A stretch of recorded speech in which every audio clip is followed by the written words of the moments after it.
Mesdames et messieurs, bonjour. Mesdames et messieurs, bonjour. Mesdames et messieurs, bonjour. Vive les crêpes et vive la Chandeleur. Les gens connaissent très bien leur région. Oui, je vous propose de nous plonger dans l'univers des chants régionaux, au cœur de la baie de Somme, magnifique baie de Somme, la merveilleuse baie de Somme. C'est assez étonnant. Et on espère qu'il n'y aura pas le feu à mon cul. Où sont-elles? Tout simplement dans un hélicoptère. C'est comme si on y était. C'est un rendez-vous unique qu'on a tous les jours depuis 33 ans.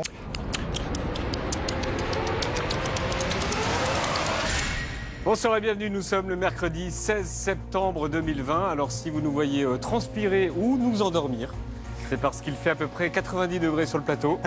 Donc ne paniquez pas, si on s'endort, c'est normal, c'est la chaleur. Jean-Pierre Pernaut est resté 33 ans à la tête du Trésor de TF1. Si on avait le même calendrier, on s'arrêterait en 2053. Ah oui. Voici l'équipe des Pépé et les Mémés du jour. Pépé Belvert, qui est assis, qui est assis parce qu'il ne peut pas se relever. C'est sa hanche. Mémé Hassen, sur ma droite. Mémé Hassen. Mère Grand Mazorette. Bonsoir Mère Grand. Mamie Chalumeau, comment elle va Mamie Chalumeau? Ça va, Chapeau. Elle entend? Quoi? Voilà, elle entend pas Mamie Chalumeau. Grand-papa Paul, comment ça va Grand-papa Paul? Comment? Voilà. Granny Wheeler. Oh. Granny Wheeler et Étienne qui sera toujours jeune. Exactement. Allons voir le ciel de Paris. Bienvenue à Paris, bienvenue dans le quotidien.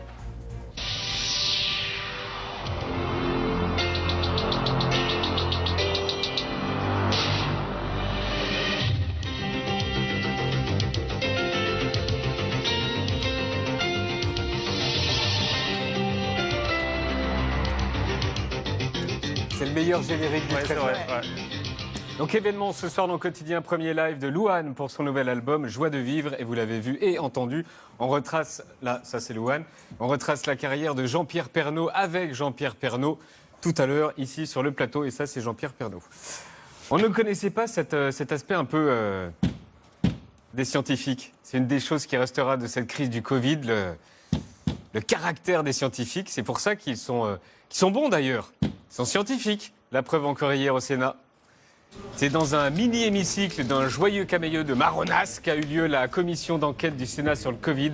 Et en face du Marronnas... Écoutez, nous allons pouvoir lever la main droite et dites « Je le jure ». Je le jure. Merci. Le professeur Raoult tient un discours, un courant scientifique, qu'on soit d'accord ou pas avec lui, il en a un.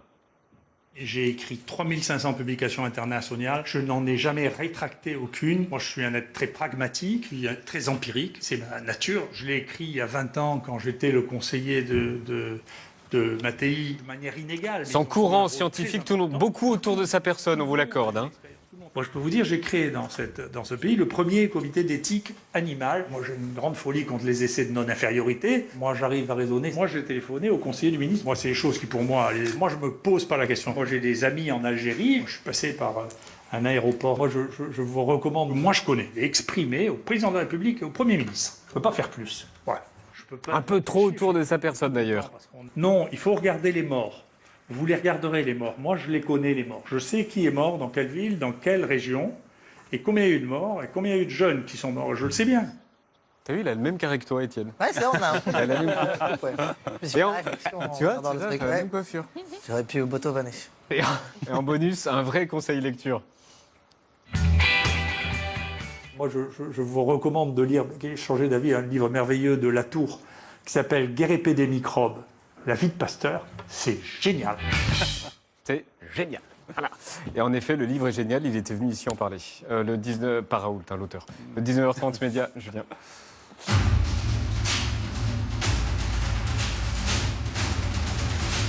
L'actu de ces dernières 24 heures vue par les médias. Et on démarre avec un coup de gueule, pas n'importe lequel, le premier de Jean Castex. L'État efficace, c'est un État qui prend des mesures adaptées aux circonstances. C'est un État qui essaie de concilier la vie économique et sociale et la lutte indispensable contre la pandémie. C'était hier à l'Assemblée nationale, le Premier ministre était interrogé par un député sur la stratégie floue du gouvernement dans la lutte contre le Covid. Nos concitoyens ne comprennent plus la cohérence entre les annonces gouvernementales et les mesures décidées localement. Le gouvernement est-il en train de modifier sa stratégie Covid? Oui, titre Le Monde daté de demain. On y apprend par exemple que c'est Emmanuel Macron qui a dit non à la fermeture des bars et restaurants à Bordeaux, contre l'avis d'Olivier Véran, sur les tests colère présidentielle. On ne va pas faire payer à l'ensemble des Français le fait qu'on n'est pas bon sur les tests. Et voici la nouvelle stratégie gouvernementale. Ce temps d'avec le Covid va durer. Il faut être tous lucides là-dessus. Pas la peine de se mentir. Sans doute pour des semestres, peut-être des années. La cohérence politique gouvernementale, elle est simple. Elle s'appelle vivre avec le virus. Alors ce temps va durer, il faut vivre avec le virus. Pour certains, ça revient à accepter de fait une immunité collective progressive. Alors la première fois qu'Emmanuel Macron a utilisé ce terme, souviens-toi, c'était en avril. Une très faible minorité de Français ont contracté le Covid-19. Ce qui veut dire que nous sommes loin de ce que les spécialistes appellent l'immunité collective, c'est-à-dire ce moment où le virus arrête de lui-même sa circulation parce que suffisamment d'entre nous l'avons eu. À l'époque, trop peu de Français ont contracté le virus pour l'envisager. Et maintenant, le sujet redevient médiatique. Mais encore une fois, on entend tout et son contraire. Il faut comprendre que l'immunité collective, même à 10, 15, 20%, c'est comme une mesure barrière. Ça veut dire que le virus va quand même moins vite. Et en Suède, quel est l'état de la situation? C'est toujours cette recherche de l'immunité collective. Regardez les images de Stockholm, c'est assez marquant, quoi. Il n'y a personne, ou presque, qui a le masque. À quelques jours d'intervalle, sur BFM. En Suède, c'est la même chose. Les pays qui essayaient d'obtenir l'immunité collective ont arrêté. Et voici le comparatif à la même échelle, mise à jour entre la France et la Suède. On le voit, les contaminations sont 10 fois supérieures chez nous en ce moment. Mais qui dit immunité collective dit contamination massive des populations et donc lourd tribut à payer. Une étude d'ailleurs vient de tirer la sonnette d'alarme. L'immunité collective se serait acceptée en France entre 100 000 et 450 000 morts. Aux États-Unis, entre 500 000 et 2 millions. Énorme, mais Donald Trump a l'air d'y réfléchir alors qu'il n'a pas l'air de bien maîtriser le concept. C'était hier en direct à la télévision américaine. But it's going to go away a lot faster. Will it go away without the vaccine? Sure, over a period of time. Sure, with time it goes. And many deaths, and you'll develop herd mentality. Voilà, immunité collective et non mentalité collective. Alors sur la stratégie Covid du gouvernement, Jean-Michel Blanquer était l'invité de LCI ce matin. Tout s'est plutôt bien passé, il maîtrisait ses dossiers, mais à 8h33, petit coup de chaud avec le sujet des tenues appropriées à l'école. Vous avez dit il suffit de s'habiller normalement et tout ira bien. Normalement, c'est-à-dire d'une manière normale. Il existe une définition d'abord et qui en décide? L'établissement. Chaque établissement de France a un règlement intérieur. Il est normal qu'on aille au travail ou à l'école avec une tenue appropriée. Elisabeth Martichoux veut en savoir plus sur sa définition de la normalité. C'est quoi normal alors? C'est le bon sens? C'est au coin? Oui, bien sûr. Vous savez, par exemple, vous n'allez pas en tongs à l'école, par exemple. Vous voyez, n'allez pas en tongs à l'école. Et alors, le fameux t-shirt au-dessus du nombril. Mais je suis pas chef. C'est provoquant ou c'est acceptable ou pas? Le ministre va sortir les rames. Je suis en soutien de chaque chef d'établissement. Puis il va faire un parallèle étonnant. Vous savez, qu'entre le fait que j'ai à me battre contre ceux qui veulent venir voilés à l'école et à se battre contre ceux qui veulent venir avec des tenues provocantes pour je ne sais quelle raison... Vous mettez ça sur le même plan, monsieur le ministre? Je mets en symétrie. Le voile et une tenue incorrecte, vous mettez ça sur le même plan? Je fais une symétrie, oui. Une symétrie pas vraiment comprise par Elisabeth Martichoux. Donc, les règlements intérieurs des établissements... Je sais très bien le genre de critique auquel on s'expose quand on défend des choses de bon sens comme ce que je défends, mais néanmoins je le défends. Alors on rappelle que le port du voile est interdit à l'école depuis 2004 par les élèves et surtout que cela n'a absolument évidemment rien à voir avec la revendication des lycéennes de s'habiller comme elles le souhaitent.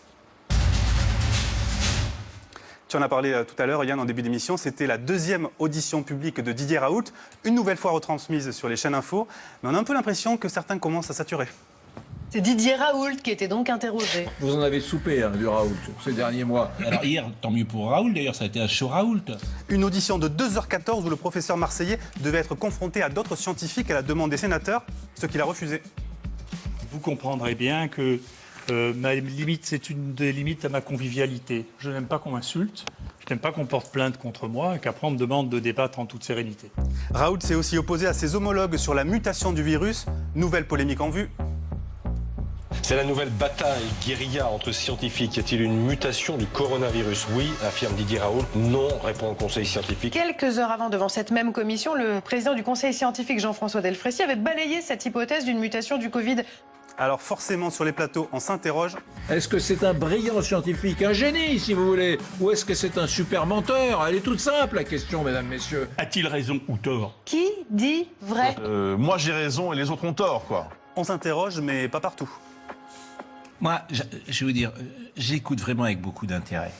Parce qu'il dit des choses que les autres ne disent pas. Et en l'espèce, je pense qu'il sait de quoi il parle. Et j'ai envie de lui faire confiance sur ce qu'il dit.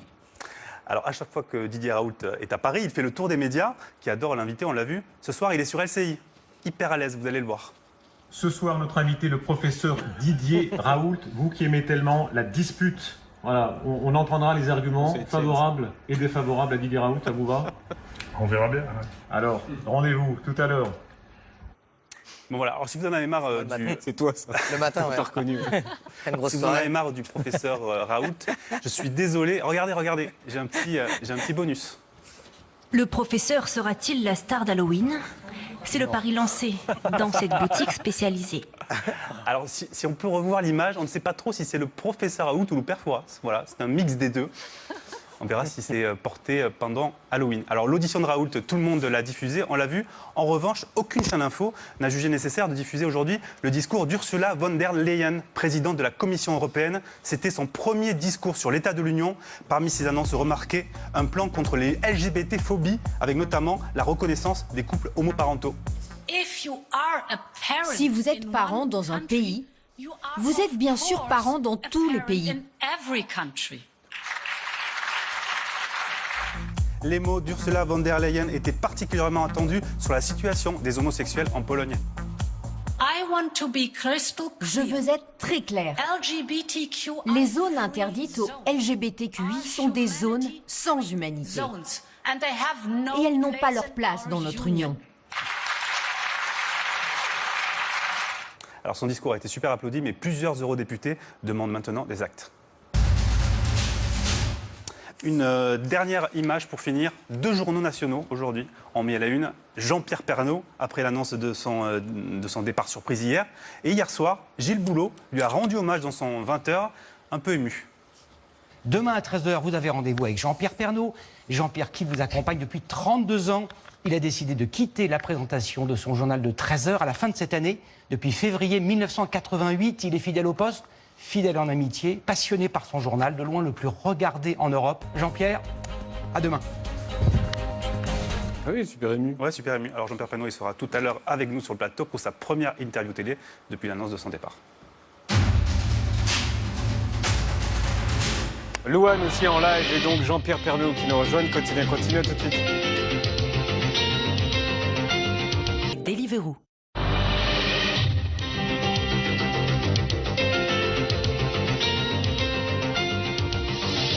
Quotidien avec Jean-Pierre Pernaut qui va nous rejoindre tout à l'heure. Je répète pour ceux qui n'étaient pas là au début, si on brille, mais pas par ce qu'on dit, mais juste par notre peau, c'est parce qu'il fait 90 degrés sur le plateau. Voilà.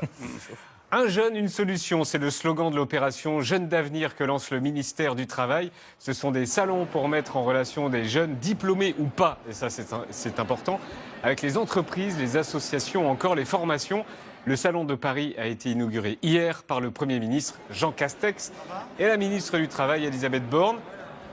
Alors c'est certainement super ce qui se dit dans ce salon, mais malheureusement, avec les masques, les images que l'on reçoit ne sont plus exploitables, on ne sait pas à qui parle, quelle tête ils font, on n'entend plus rien, on ne reconnaît même plus les ministres, sauf Elisabeth Borne, la ministre du Travail qui a fait une petite conférence au milieu du salon. Devinez sur quoi?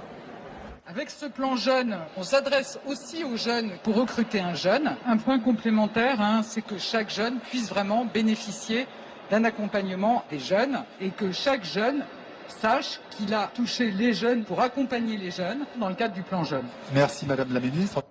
Sauf que le problème quand on parle des jeunes, ce sont les jeunes. Si vous mettez des caméras, une ministre et des jeunes derrière la ministre, du coup c'est rigolo. 200 000 formations de plus. Et puis évidemment, l'objectif, c'est de ne laisser personne filer. Et puis surtout des jeunes qui sont venus mettre l'augmentation des apprentis dans le... Et puis aussi tenir compte des secteurs qu'on va accélérer dans le plan de revue. Des recrutements, 1300 recrutements à Pôle emploi, qui vont être suivis par Pôle emploi. C'est aussi pour ça qu'on a prévu des moyens supplémentaires pour les missions locales. Pour contacter, et nous avons commencé à le faire, tout de suite les jeunes qui sont inscrits de nature différente. L'objectif, c'est de favoriser le recrutement le plus vite. S'ils s'y sont engagés, non plus 2023, mais 5000 apprentis, quel que soit son talent, quelles que soient ses aspirations, c'est qu'on n'a pas misé sur une mesure qui aurait pu répondre à une situation en particulier de certains jeunes, mais en laissant certains sans solution, avoir des réponses, quelle que soit la situation du jeune. Grosso modo, on a 3 cas de figure, hein. À la fois les jeunes qui créent dans la vie professionnelle, c'est tout le sens, ça peut être invisible chez un jeune quand il attrape la Covid-19. Donc c'est vraiment toute une palette de métiers sur lesquels on a des besoins. Évidemment, je ne parle pas de tous les métiers de l'industrie qui sont cibles, limiter l'impact de cette crise sanitaire, et c'est ce que je vois, moi, quand je discute avec les différents acteurs. D'avoir autant de contrats d'apprentissage que l'an dernier, je pense qu'il est à notre portée. Les a adaptés progressivement. Et le plus important est en bas de votre écran, avec ou sans diplôme, jeunesdavenir au pluriel.fr. L'image du jour, Lydia.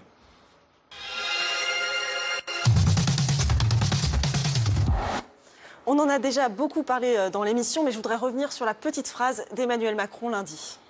Évidemment, on va passer à la 5G. Je vais être très clair. La France, c'est le pays des Lumières. Et j'entends beaucoup de voix qui s'élèvent pour nous expliquer qu'il faudrait relever la complexité des problèmes contemporains en revenant à la lampe à huile. Je ne crois pas au modèle Amish. Son argument sur la 5G nous a rappelé une publicité Orange diffusée en juin dernier. Qu'est-ce que tu fous, Lutin 44? Tu joues avec des moufles ou quoi?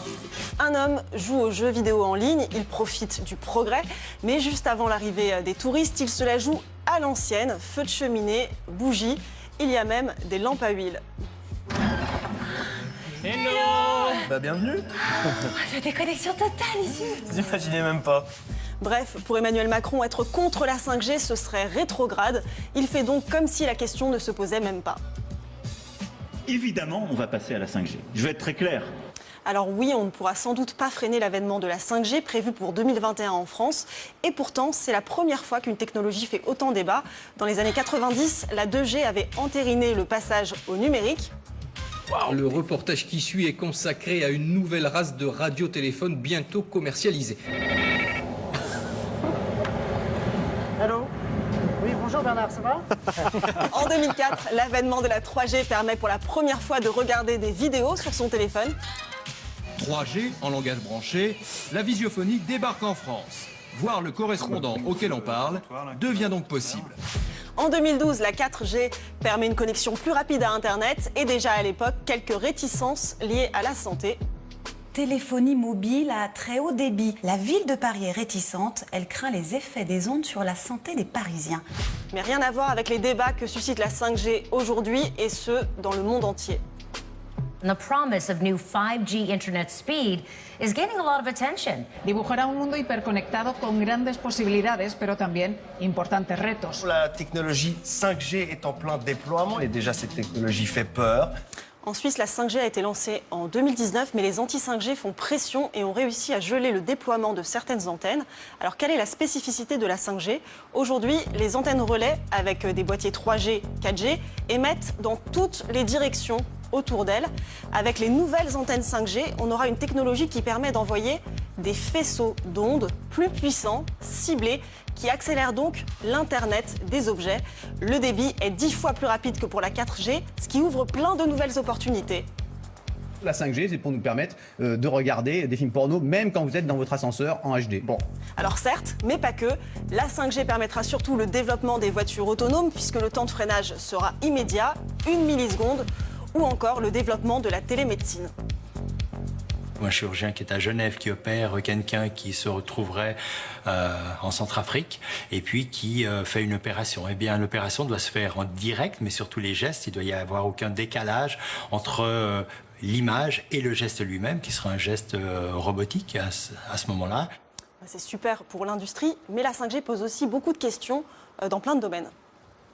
Les ondes électromagnétiques sont des cancérogènes soupçonnés. Donc on sait qu'il faut absolument maintenant arrêter ce bain d'ondes et le limiter au maximum. Moi j'attends de voir ce que vont être les études à la fois sur l'impact en termes de santé publique et l'impact sur la question écologique. La priorité pour moi, c'est en France, il y a plein de gens aujourd'hui qui n'ont pas accès à Internet. qui n'ont pas accès à Internet, qui sont dans des zones blanches. Mais la question qui inquiète le plus, c'est la sécurité. Pour le moment, c'est le groupe de télécommunications Huawei, un groupe chinois qui fournit en grande partie les équipements 5G. Yannick Jadot, lundi. Moi, je ne veux pas de Huawei en Europe. C'est simple, c'est clair. Pourquoi ? Je veux qu'on construise un géant européen avec Nokia et Ericsson, qu'il ait le temps, si on doit déployer la 5G, Pourquoi que vous ce ne voulez soit... pas des Chinois ? Parce qu'il y a un problème de sécurité de nos données qui est immense. Voilà, et au-delà de ça, la 5G pose aussi des problèmes philosophiques. Quel projet de société pour l'avenir? Peut-on échapper aux progrès techniques? Vous avez 6 heures. Merci Lilia. C'est l'heure de la zone Mazorette.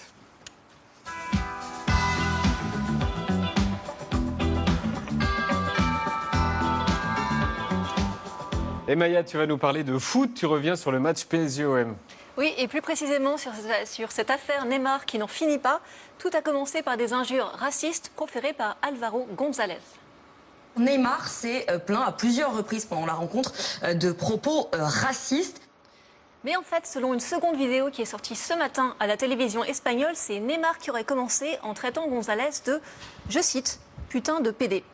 Alors ces noms d'oiseaux, on les retrouve dans les stades, mais aussi hors des stades. Par exemple, le week-end dernier, avec ces banderoles pas très élégantes, sur lesquelles on trouve un mélange de glorification du viol et de putophobie. Alors pour rappel, la putophobie, c'est quand on dénigre le travail sexuel.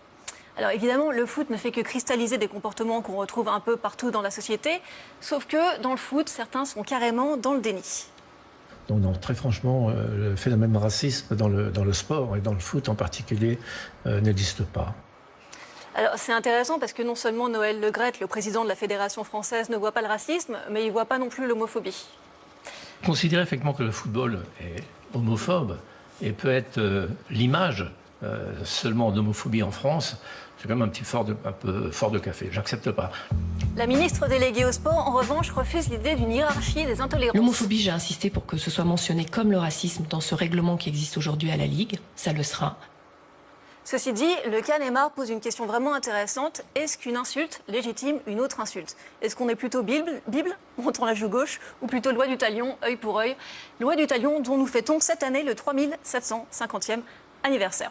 En fait, la loi française prohibe la discrimination raciale depuis 1972, mais il a fallu attendre 1990 pour les discriminations concernant les mœurs, donc l'orientation. J'en profite pour enchaîner sur mon vice préféré, le rappel à la loi. Tadam, 1 an d'emprisonnement et 45 000 € d'amende.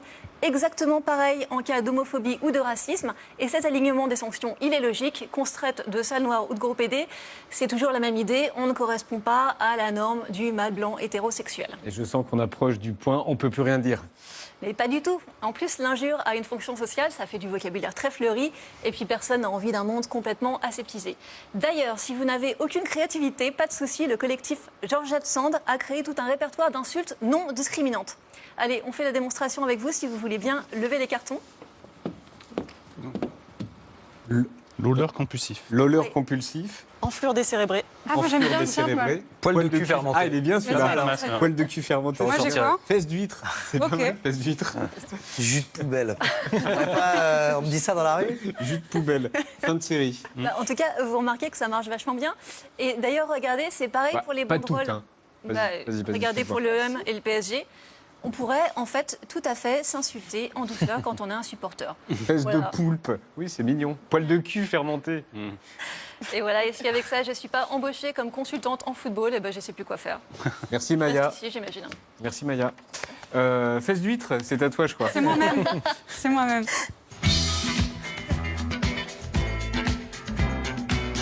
T'as le jus de poubelle à côté, fais attention.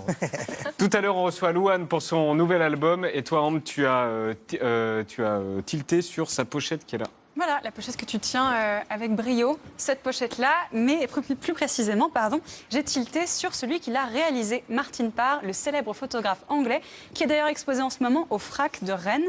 C'est un des photographes les plus connus à l'heure actuelle, on s'arrache son travail, on va voir ses photos dans des galeries partout dans le monde. Bref, c'est une star de la photo moderne. Donc a priori, Martin Parr et Louane, c'est un crossover inattendu, d'autant que Martin Parr n'a jamais fait de photos d'album, de pochette d'album avant. Il est plutôt connu pour son travail de photographe de scènes de rue et pour la façon dont il montre la vie quotidienne des gens partout dans le monde. Pour lui, tout peut être photographié.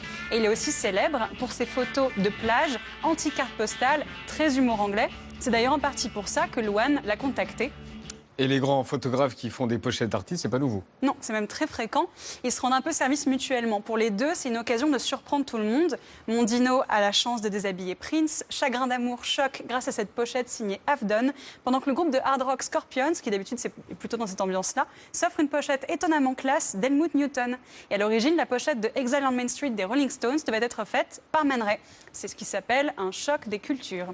Et lorsque de jeunes artistes décrochent un photographe star pour la pochette de leur premier album, ils empruntent un peu leur célébrité au passage. Par exemple, lorsque Cyndi Lauper fait réaliser sa première pochette par Annie Leibovitz, c'est un peu pour rejoindre le même club que John Lennon et sa photo culte. Idem pour Whitney Houston, la pochette de son deuxième album a été faite par Richard Avedon, photographe de mode et de star, qui a fait une centaine de pochettes cultes. Alors, on voit bien Simon & Garfunkel ou Sly and Family Stone. Aujourd'hui, avec le streaming, c'est moins important, mais avant, surtout à l'époque du format vinyle, tout bon album devait commencer par une bonne pochette. Et quoi de mieux pour faire connaître un nouveau groupe qu'une pochette provocante signée par un photographe célèbre. Exemple ultime, ça, la banane, pardon, je ne sais pas s'il y a un reflet à l'écran.